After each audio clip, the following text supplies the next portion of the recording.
Chers amis de Génération Kaizen, le BAFA, brevet d'aptitude aux fonctions d'animateur, est caractérisé par des fonctions à exercer. C'est pas juste jouer avec les enfants. Nous allons voir dans une série de courtes vidéos quelles sont ces fonctions. Et pour commencer, la première fonction qui a été récemment modifiée dans un arrêté le 30 novembre 2023.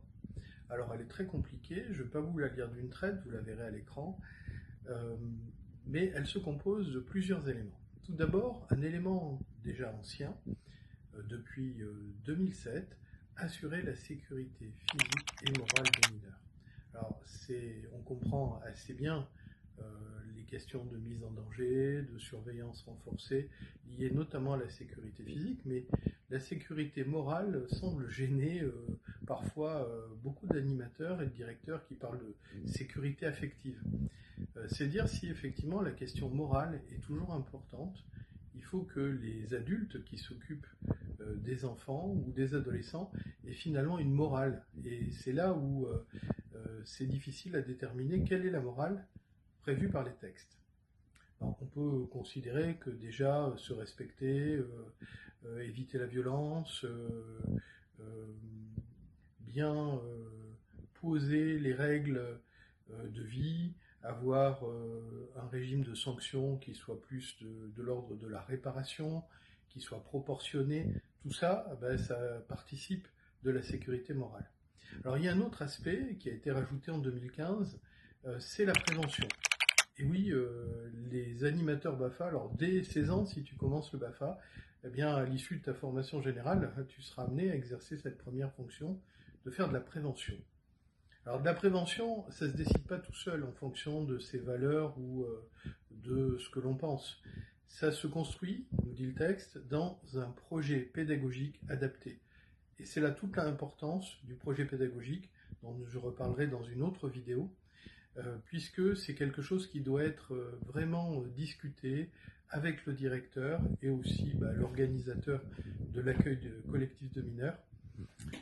C'est ce fameux projet pédagogique. Alors là-dessus, pour la première fonction de l'animateur, il s'agit de sensibiliser, dans le cadre d'un projet pédagogique adapté, au risque, alors aux conduites addictives, tout d'abord.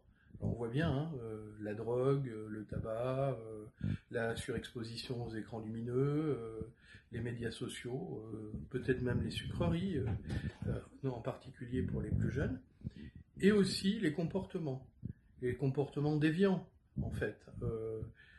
Désobéir aux règles, se mettre en danger, mettre les autres en danger, faire preuve de violence, mais nous dit le texte surtout, notamment ceux liés à la sexualité. On voit tout de suite les questions de respect du corps, respect de l'autre, le consentement, notamment en ce qui concerne les adolescents. Et depuis 2023, on intègre à la formation la prévention des violences sexistes et sexuelles et du harcèlement. On l'a vu dans l'actualité, il y a eu beaucoup de choses liées à ces questions, le harcèlement scolaire, mais ça peut exister dans tout le quotidien des adolescents, des préadolescents, quelquefois même des enfants, parce qu'il y a du harcèlement numérique, notamment, qui se développe. Et puis, ce qui concerne les violences sexistes et sexuelles, alors les violences sexuelles, ça renvoie un peu, ça fait un peu écho à la prévention des comportements liés à la sexualité, donc en particulier lorsqu'il s'agit de contraindre, de ne pas respecter le consentement. Mais les violences sexistes, effectivement, c'est peut-être plus insidieux parce que c'est lié à une représentation mentale. Quand on pense que certaines activités doivent être réservées aux filles ou aux garçons, alors on a l'impression que tout ça est un peu dépassé, et pourtant ça existe toujours.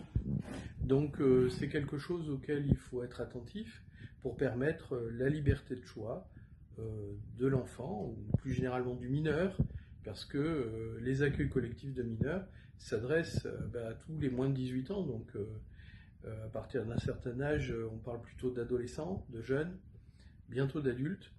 Et en tout cas, effectivement, il faut que cette liberté puisse s'exercer indépendamment de stéréotypes de genre, par exemple.